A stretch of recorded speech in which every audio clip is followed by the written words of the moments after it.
بسم الله الرحمن الرحيم الحمد لله والصلاة والسلام على رسول الله وعلى آله وأصحابه ومن والاه. اما بعد، حافظ عبدالغنی بن قدامه مقدسی در کتاب عمدة الاحکام میگویند که باب فی المذی و غیره، باب آیدی مذی و غیر مذی. مذی این یک مائعه هست، هم از مرد هم از زن، یعنی جاری می شود در حالت هیجان شهوت. و این مایع رقیق است، باریک است، سفید است، لغزش دارد، چسبک است و عاید همین مایعی که از عضو تناسلی مردها و زنها خارج می شود. و احکام همین مصنف رحمت الله علیه حدیثی می آورد. حدیث 23 عن علی بن ابی طالب رضی الله عنه قال كنت رجلا مذاء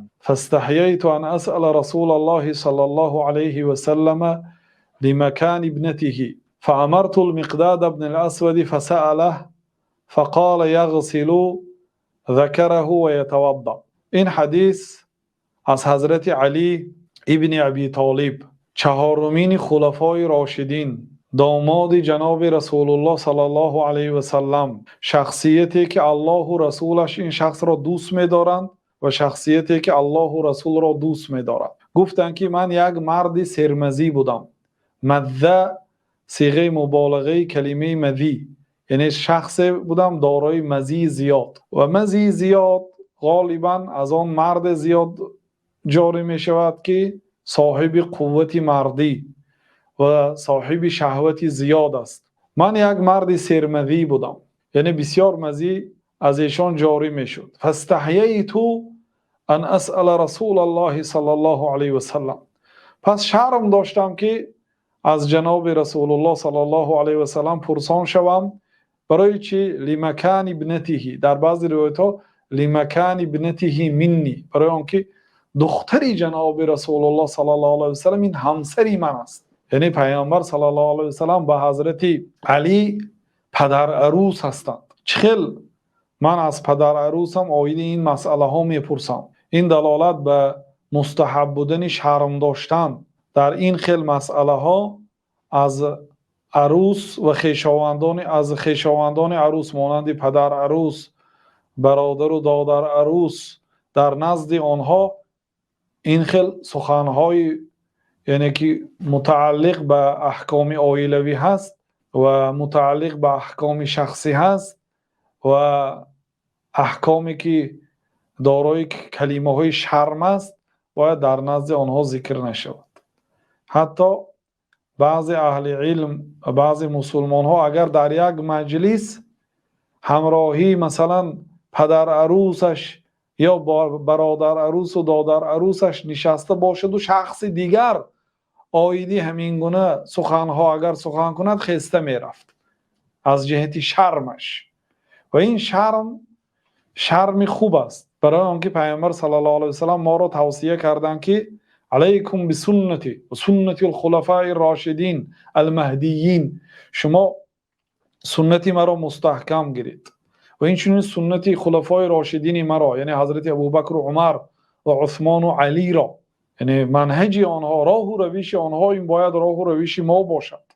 مادامی که حضرت علی شرم داشتن این کار خوب است. اصلا در مسئله علم باید انسان شرم ندارد. خیلی که امام بخاری از امام مجاهد روایت کردن که لا یطلب العلم مستکبر ولا مستحی، علم را نمیگیرد شخصی شرم دارنده و شخصی متکبر، شخصی کبر داره کلانیگری میکنه و علم نمیگیرد. این چنین شخصی که شرم میدارد. بنابراین حضرت عایشه گفتن که رحم الله نساء الانصار لم یمنعهن الحیاء ان یتفقهن فی الدین. الله تعالی رحم کند زنهای انصاری ها را، زنهای اهل مدینه را. شرم و حیا پیش راه علم آنها را نگرفت. یعنی آنها آمده سوال خود را مباشرتا از پیامبر صلی الله علیه و سلم میپرسیدند، اگرچه سوالهای متعلق گاه به حیض و نفاس باشد، گاه متعلق به احکام زن و شوهری باشد، آمده میپرسیدند، برای آنکه پیامبر صلی الله علیه و سلم معلم بشریت هستند. اما حضرت علی از پیامبر صلی الله علیه و سلم شرم داشتن برای آنکه این کس داماد میشوند. بنابراین گفتند که فامرت المقداد ابن الاسود فسأله. مقداد ابن اسود رو امر کردم که پرسیده آید، یعنی دیگر کس وکیل کردن. این دلالت میکند که شخص دیگر را وکیل کردن اجازت است، لیکن به شرط گفتن عالما، به شرطی که سوال را دیگر کس دهدو لیکن شما در همونجا باشید. مثلا یک آدم امکانیت سوال خودش در همین گونه مثلا برنامه ها گفتن ندارد، سخنش گم میکند مثلا، یا شرم میدارد، اجازت است براش که دیگر کس وکیل کند به شرطی که خودش همونجا حاضر باشد. چون که حضرت علی وقتی که مقداد پرسید در حضور پیامبر صلی الله علیه وسلم بود، او در مسجد پرسید. اصلا آدم سوال خودش را خودش باید دهد، وکیل نگیرد، این اصل است.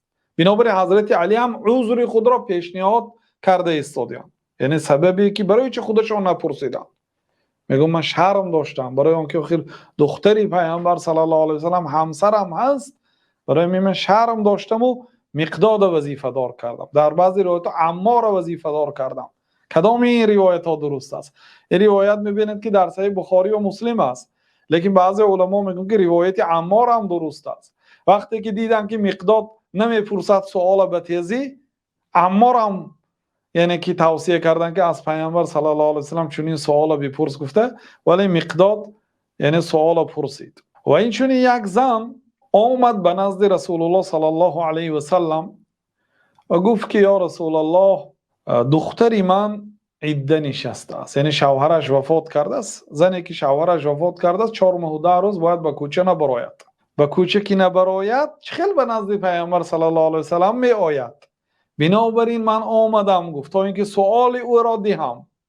ببینید عذر دخترش را اول بیان کرد پیش از آن که سوالش را دهد. برای چی؟ حضرت علی هم عذر را بیان کرده ایستادن، اون زن عذر دختری خود را اول بیان کرد. این دلالت میکند که انسان سوالش باید خودش دهد. برای چی؟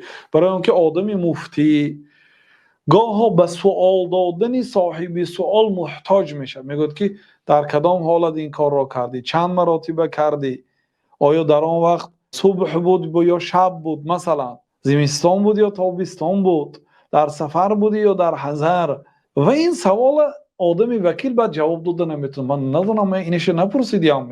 یعنی آدم مفتی حاجت به سوال پیدا میکند. بنابراین بهتر است که خودی سوال دهنده سوال دهد. و گاه ها وکیل سوال دیگر خیلی آورده میرسونه، سوال دیگر است، اسلوبی بیانش دیگر خیر است، خطا نقل میکند، یا اینکه جواب برده خطا نقل میکند. بنابراین برای احتیاطاً شریعت امر کرده است که هر یک کس سوال خودش بپرسد. خلاصه حضرت علی مقداد ابن اسود را وظیفه دار کردند. بعد حضرت مقداد پیامبر صلی الله علیه وسلم را پرسید. جناب رسول الله صلی الله علیه وسلم گفت یغسل ذکره و یتوضا. میشوید، یغسل به معنای میشوید، یغسل ذکره عضو مردانه اش را میشوید و یتوضا طهارت میکنه. این دلالت میکند که فقط طهارت میشکند به واسطه برآمدن مذی، نه غسل. حضرت علی غسل میکردن، حتی درد میان شدن میگن بعضی راوی ها از سبب بسیار غسل کردن. هر باره که مزی جاری شد ایشان غسل میکردن، بعد یعنی درد میان شدن. بعد پرسیدم که پیامبر صلی الله علیه و سلم گفتن که عضو ذکرش را میشوید، یعنی عضو مردیش را میشوید. خب علما گفتن که آیا مانند پیشاب فقط جایی که پیشاب رسیده است همانجا را میشوید یا تمام ذکر را میشوید، تمام عضو را میشوید؟ اکثر علما گفتن که تمام عضو را میشوید، چون که این مانند مذی از جایی که مثلا از سبب آنکه در حالتی شهوت میبراید مانند منی، یعنی که گویایی که منی خوردی هست. از منی که غسل واجب میشد، از مذی غسل اگرچه واجب نشود. مثلا وقتی که به انسان غسل واجب شد، یعنی انسان فقط اعضاهای تناسلش را نمیشوید، همه جایش را میشوید.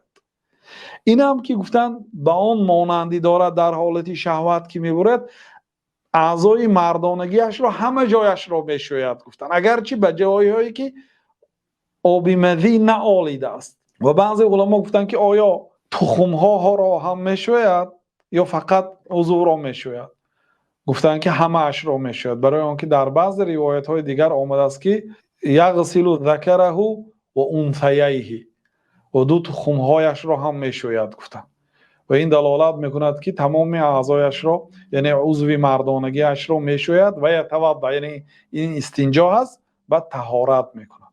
این دلالت میکند که محض طهارت را میشکند اما غسل واجب نمیشد. ولی البخاری این حدیث یعنی هم در صحیح بخاری هست هم در صحیح مسلم، ولی که در صحیح بخاری لفظ علایده است، اغسل ذکرک و توضا، با لفظ خطاب آمده است. یعنی پیامبر صلی الله علیه و سلم به مقداد خطاب کرده، گفتن که عضوت را بشوی، یعنی عضو مردیت را، و طهارت کن. ولی مسلمین، ببینید یه روایت فقط در بخاری هست و در مسلم نیست، و این روایت دیگر در مسلم هست و در صحیح بخاری نیست. توضا وانضح فرجک، طهارت کن و به فرجت آب زن، یعنی آب به کف گیرو، همین خیلی چاش یک کف. برای چی؟ برای آنکه شاید خنک میشد و اعضا که خنک شد مزی دیگه قطع میشد. اون در حالتی گرمی که وسیع میشد و مزی جاری میشد، وقتی که آب کی زدید غالبا او خرد میشد، کوچک میشد و در همین حالت یعنی جاری شدن منی قطع میشود. این حدیث دلالت میکند که مزی یکی از شکننده های طهارت است و مزی که برآمد انسان باید عضوهای تناسل خود را پر بشوید و طهارت کند و به برآمدن مزی غسل را واجب نمی کند. والله تعالی اعلم.